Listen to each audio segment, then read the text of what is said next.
Yo, what's going on? Um, I'm pretty sure I've told this story a numerous times before, and it's not even a matter of if I have. And if you've heard this story a numerous times, please forgive me. You're gonna have to hear it again. I ran away from home when I was 16 years old, and I've stayed with several different people. You know what I mean? But one of them being my grandmother, and I never forget. When I was staying with her, she always had me doing outdoor work out in the yard. You know what I'm saying? Whether it's cutting grass, trimming the hedges, weed eating, cutting up wood because she had a fireplace in her house. You know what I'm saying? It's always something. You know what I mean? And I never forget one particular day I was out there cutting grass and sweat going down my face and everything. And I was just like really eager to get it over with. You know what I mean? Like, because, here I am, I'm 16 years old, and all I'm thinking about is little girls, with teenage girls, fast food restaurants, McDonald's, Burger King, Wendy's, video games, Street Fighter, Mortal Kombat, you know what I'm saying, outdoor basketball. I was thinking about any and everything except for the things that I was supposed to really be thinking about in life. And that was, you know what I'm saying, good grades. What I was gonna do when I graduated from high school. You know what I'm saying? So I'm out there cutting grass and doing what I had to do. And I never forget it. My grandmother's husband, his name was Mr. Charlie. We called him Uncle Charlie, you know what I'm saying? He was out there and he saw me struggling and everything. So he told me, yo, man, just go ahead and take a break. So I sat down and he sat down right beside me. And being that he knew that I ran away from home and, I really didn't have a father figure, and I was depicted as this troubled child, you know what I'm saying? He felt compelled to really fill the void of, that father figure and really kind of he was trying to lead me in the right direction. You know what I'm saying? He felt as though that, in other words, he felt as though that he can get through to me and that he can really kind of change my direction if I was going the wrong way in life, right? So he was, he sat down with me. He was like, "Hey man, what you want to do, when you graduate from high school? What you want to do, who you want to be in life?" You know what I'm saying? And I didn't know, you know what I'm saying? I mean, that conversation was a little too deep for me, you know what I'm saying? I was really concerned about just getting the yard work over with and going about my day, you know what I'm saying? So he was like, "Hey man, what you should do if you don't want to further your education, you should go out there and find you a job." You see, Uncle Charlie was a baby boomer, you know what I'm saying? And during his era, you know what I'm saying, working a job worked, you know what I'm saying? It was a source of stability. Having a good job gave that during his time a black man pride and all the rest of that stuff. You know what I'm saying? So all he was doing was trying to help me out by telling me to get a good job, because having a good job worked for him. It always worked for him. He wasn't an entrepreneur. He wasn't the type of person to live out his dreams. No. He was a solid guy that just worked all his life. You know what I'm saying? And Uncle Charlie, he worked like 2 jobs for a couple of years, you know what I mean? So he was only just trying to help by saying, "Hey, yeah, young man, this worked for me. I'm pretty sure it worked for you." So he was like, "Yeah, you get you a good job, man. And then after that, you find you a girl to settle down with. You know what I'm saying? Y'all, create a family. You get your house and cars and everything is situated, and you keep on working that job. And you never know, man. You stay consistent and work hard. You never know what kind of doors will open up for you. You know what I'm saying? You might get bumped up from just being a regular worker to a supervisor, to a manager, to a CEO of the business. You never know. You know what I'm saying? And then as he was talking, he was like, "Hey, man, I just want the best for you. That's all I want. I want you to be your best." And I saw it in his face. But he couldn't have my mind. You know what I'm saying? Because while he was talking about how much hard work I had to put in. You know what I'm saying? Like, you work this job 20, 30, 40 plus years, you know what I'm saying? You get to retire after that. And I'm sitting here and I'm doing the math in my head as a 16-year-old, and I'm like, man, there's no way in the world Uncle Charlie expect for me to work at a goddamn job for 20, 30, 40 plus years. And I didn't tell him that in his face. You know what I'm saying? Because I respected my elders. I always have and always will. But I looked at him. I never forget it. This is in the early 90s. I looked at him like, are you out your motherfucking mind? I'm not working no damn job no 20, 30, 40 plus years. I'm not living in the same house 20, 30, 40 plus years and just getting older and older and older and older. I got big plans. I don't really know at 16 years old. I can't explain it to you, but I got big plans. I want to live out my dreams and aspirations. You know what I'm saying? At that age, I knew that a job wasn't for me. Fast forward in 2025, I know that while talking to my son about life, he's 18 years old going on 19, that having a job, working a 9 to 5 is outdated. It's not just because that these companies and corporations are not hiring anymore, that human labor is slowly but surely being replaced by robots, automation, AI. That's not the key. You know what I'm saying? It's not just that. It's just, at the end of the day, it's best for you to invest in yourself. That's what it's about. That if you work at a job in 20, 30, 40 years, that's the bulk of your life. They done pulled, drained, and sucked the energy out of you. If my father ever wanted to know, straight up, if my father ever wanted to know why I never wanted to be like him, why I never wanted to work for transit, you know, because in New York, a transit job, working for MTA, please, that's a good job. Straight up, they pay pretty good. If he ever wanted to know why I never followed his footsteps, I would easily tell him, look at you right now. And it's no disrespect. You're in your 70s, grade the fuck up, complaining about your knees, complaining about your legs. All those years, you was sitting in that seat driving a fucking bus. And now it's taking a toll on your body. So why would I want to do the same thing that you've done when I know that if I do the same thing that you've done, I'm going to end up with the same results. My knees hurt, my legs, my back. I got those type of back pains. I've heard the horror stories from a lot of my family members that have retired. And they got all these types of pills, you know what I'm saying, that they taking for all their illnesses, whether it's heart disease, high blood pressure, diabetes, and all the rest of that shit, because they never took the time out to take care of themselves, to put themselves first. They've always put the company or corporation that they was working for first.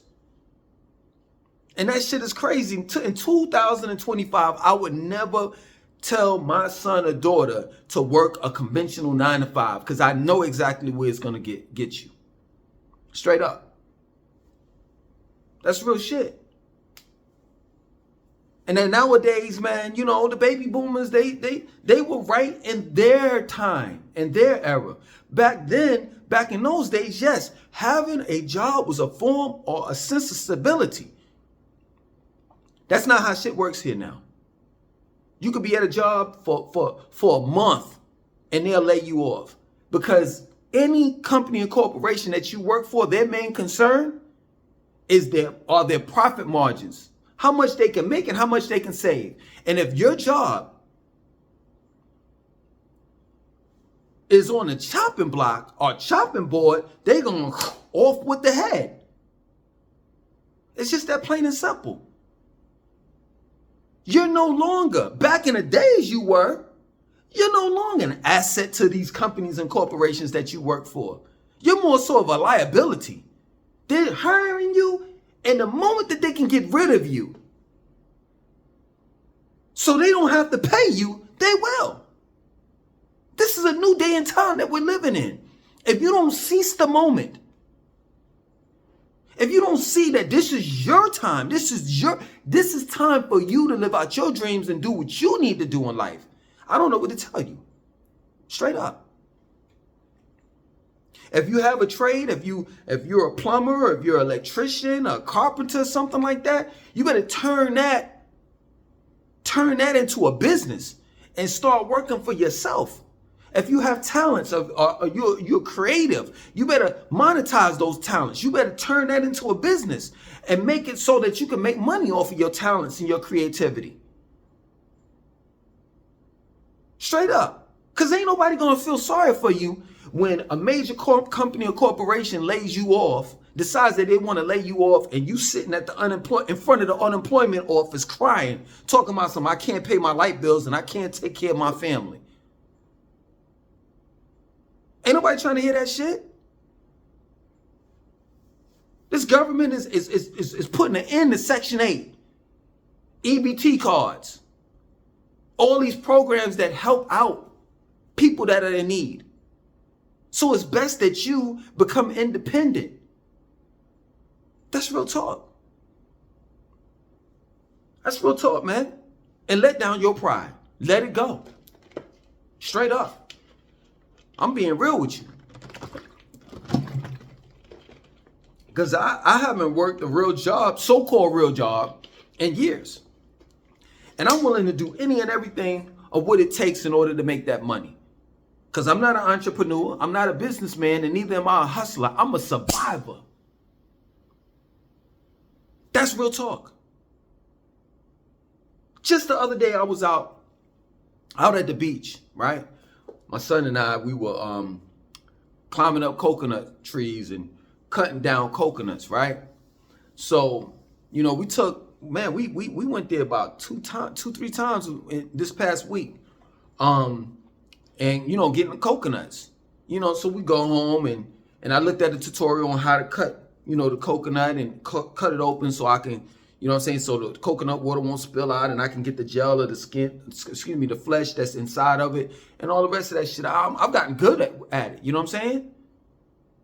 And it dawned on me. 2 things dawned on me while in the process of me learning how to properly cut a coconut open. You know what I'm saying? And getting the flesh or the gel out and the coconut water out of the coconut. It dawned on me 2 things.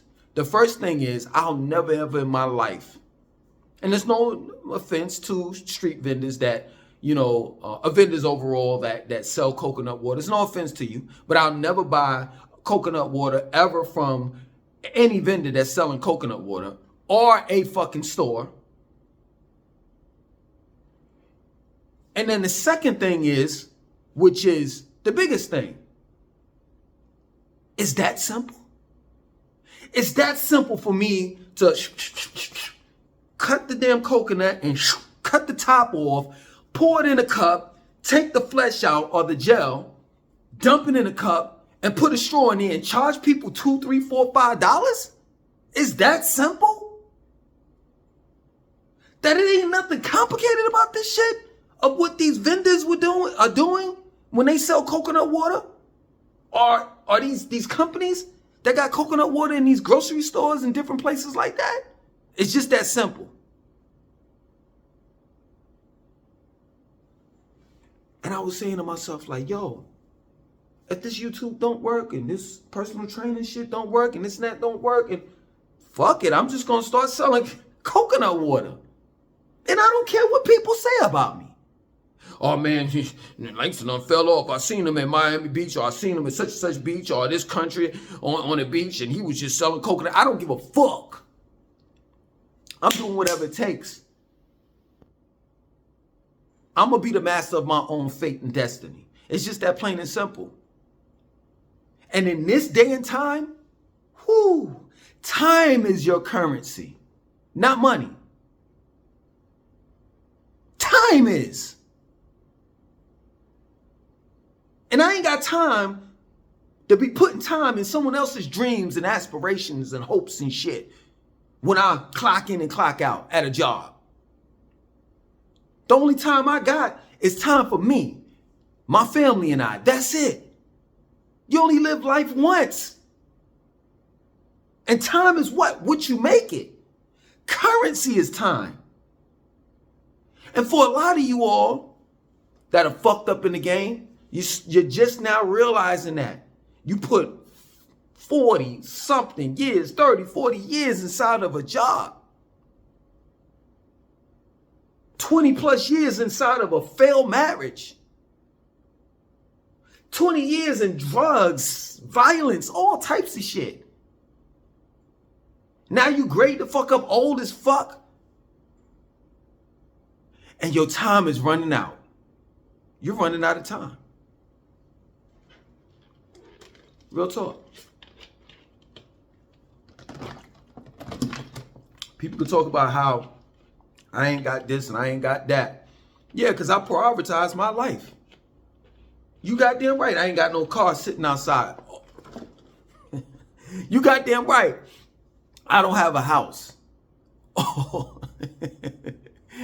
What you trying to say and what you really want to say is you goddamn right I ain't got no debt.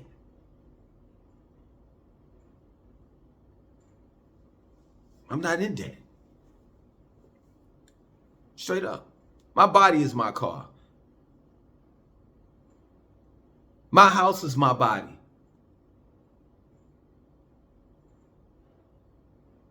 My soul, my body houses my soul. I don't think y'all fucking get this shit. When you die, you can't take none of this shit with you. But what you can do is pass on to your children debt. You think you're doing something special when you pass the house down to your children. That's why they sold that shit, because they don't want to keep up with the taxes. You think you've done something when you pass the car on down to one of your children. Well, shit is at 200,000-300,000 miles. How much further you think the car is going to go? You still got to pay taxes on that shit. Still got to pay gas and shit. So it's just not that easy. It's not like, oh yeah, you hooking me up for the future. Yeah, man, I told my children, man, you know what I'm saying? Believe in yourself. Live out your dreams and do whatever you feel as though that you need to do in life. And all of these haters, I know I'm going to catch it in the comment section. Well, what are you going to do for us making money and this and that and so forth? You worried about the wrong fucking thing. That's the reason why today's society is fucked up. We've put energy into fiat notes. 75% cotton, 25% linen that has serves no worth and serves no purpose. That's real shit. All the other motherfuckers talk, and I say this all the time. Everybody talk about how much they a boss. You know what I'm saying? How much they doing this and they making big moves and this and that and so forth. But yet and still you're living in a country where you talking about how all of this money you got, how much money you got, but your country's in debt to other countries. So you just as rich as the country that you live in. So in other words, if your country's in debt, you're in debt. You ain't no boss. Where's the currency that you've created? Straight up. Where's your money that you've created? Because the last time I checked, if you're living in the United States of America, spelled with 3 Ks, you utilize dead presidents, dead slave owners that were presidents as a form of currency.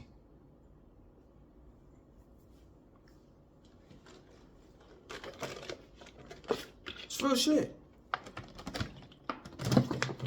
Live your life. That plain and simple.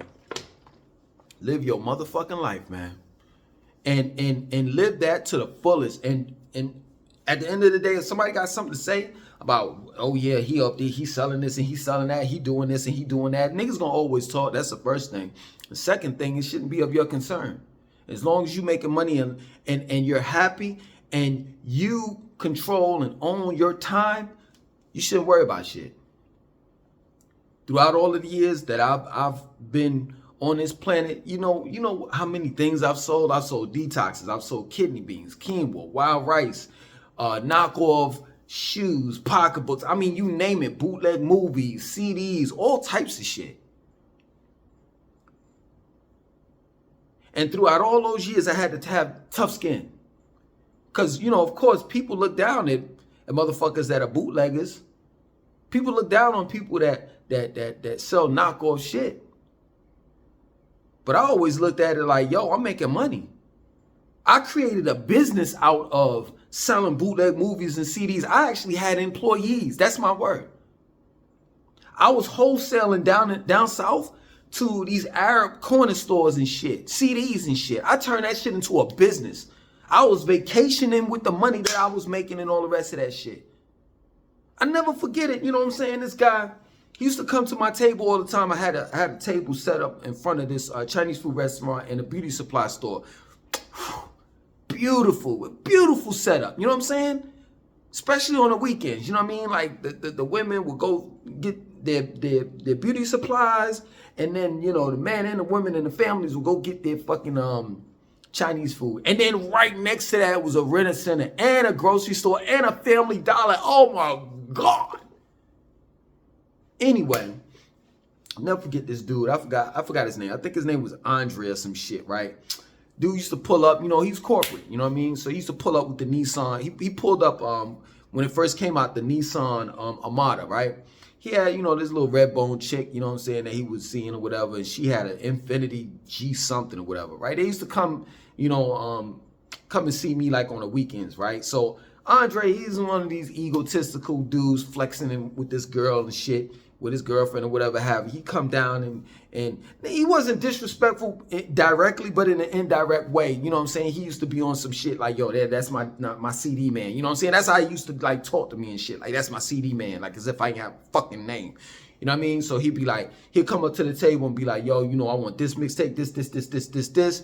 And then he'll ask his girl what does she want. She'd be like, yo, I want this. And then he'll be like, yo, get that, wrap it up. You know what I'm saying? How much? Just on some bullshit. You know what I mean? So I never paid him no attention like that. You know what I mean? Like, he used to say little slick shit and all the rest of that shit, trying to flex. You know what I mean? But for the most part, he was giving me money. I was making money off of him, so it didn't. I'm getting somewhere. Hear me out. You know what I'm saying? So it didn't really bother me that much, right? Come a couple weeks later. Now this was like back in the early 2000s. You know what I'm saying? When George Bush Jr. You know what I'm saying, was president of the United States, and we were going into a recession. And it's crazy, the irony of this shit, because it seems as though that history repeats itself. You know what I'm saying? Like, I think we was warring in the Middle East. I think it might have been Iran too, to be exact. If I'm not mistaken, it was either Iran or Iraq, right? Anyway, or Afghanistan. It was the Middle East, right? So a couple weeks later, he pulled up, and I didn't recognize him. The reason why I didn't recognize him, because he didn't have the Nissan Armada.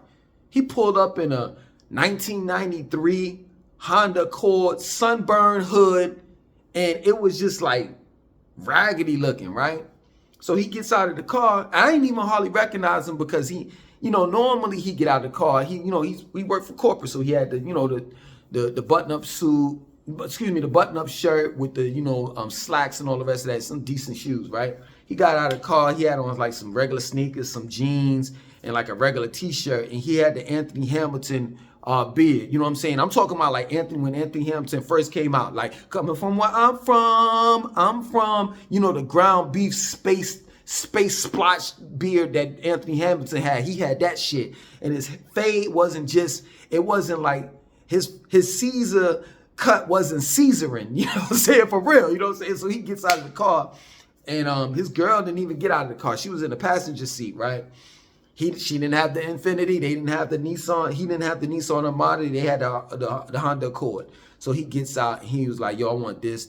And it was like, normally he get like 10 CDs. He only got 2 at that time. So then after that, he paid for whatever. And then he bends over and he was like, yo, anybody hiring? And I was like, yo, that's crazy. the bootleg man, you asking me for a job or knowing, do I know anybody that was hiring? And at the time, I was doing great. I could have put that motherfucker on straight up, and I was like, nope, I don't know nobody that's fucking hiring. The moral of the story is, at the end of the day, don't ever look down on anyone, because all of us supposed to be in survival mode. And whatever you doing, as long as you're happy doing it and you're making money, that's all that matters. No one else counts. No one else matters. That's real shit. Live out your dreams. You only got one. Just look at it like this, man. You know, for some of you all that play video games, you only got one man left. Real shit. You ain't got 2, 3, 4, 5. So in other words, you ain't got, you can't afford to waste your time at a fucking job, knowing that that job can get rid of you just like that. Straight up. Real talk. So, Campbell, roll dice on yourself. Put your life into your own hands. Because if you put your life into someone else's, man, they're going to fuck it up. They don't give a fuck. These companies and corporations don't give a fuck. Straight up. Think. If you think for a second that these companies and corporations that you work for are faithful to you or to their employees, you're sadly mistaken.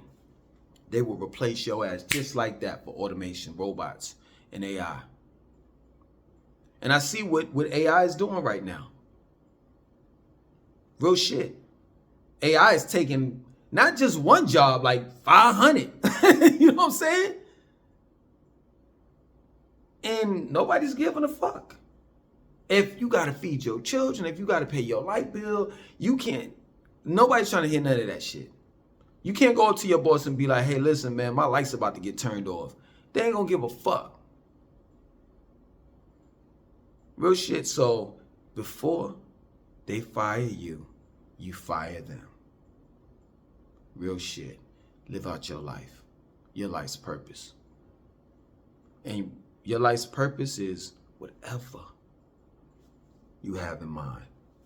Other than that,